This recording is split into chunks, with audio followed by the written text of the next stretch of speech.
संत योहन का पहला पत्र अध्याय 4 पद संख्या 11 से 18 तक।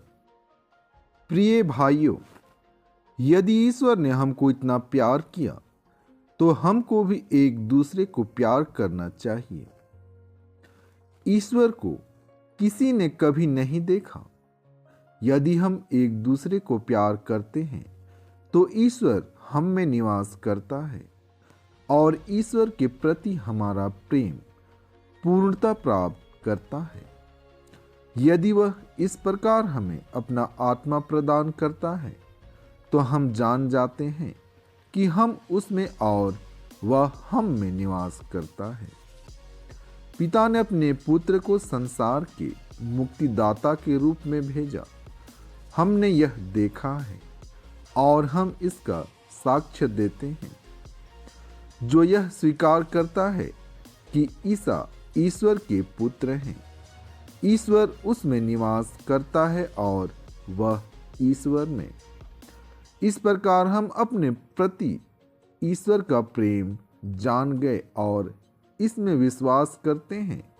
ईश्वर प्रेम है और जो प्रेम में दृढ़ रहता है वह ईश्वर में निवास करता है और ईश्वर उसमें। यदि हम पूरे भरोसे के साथ न्याय के दिन की प्रतीक्षा करते हैं, क्योंकि हम संसार में मसीह के अनुरूप आचरण करते हैं, तो हमारा प्रेम पूर्णता प्राप्त कर चुका है। प्रेम में भय नहीं होता। पूर्ण प्रेम भय दूर कर देता है, क्योंकि भय में दंड की आशंका रहती है और जो डरता है उसका प्रेम पूर्णता तक नहीं पहुंचता है। आज का पवित्र सुसमाचार संत मार्कुस से लिया गया है। अध्याय 6 पद संख्या 45 से 52 तक। इसके तुरंत बाद ईसा ने अपने शिष्यों को इसके लिए वाध्य किया कि वे नाव पर चढ़कर उनसे पहले उस पार बेतसाइदा चले जाएं। इतने में वे स्वयं लोगों को विदा कर देंगे।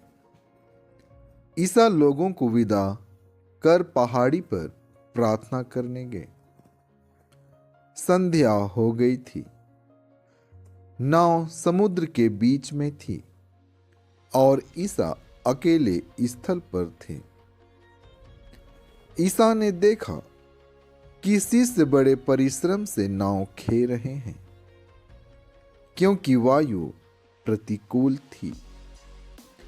इसलिए वे रात के लगभग चौथे पहर समुद्र पर चलते हुए उनकी ओर आए और उनसे कतराकर आगे बढ़ना चाहते थे।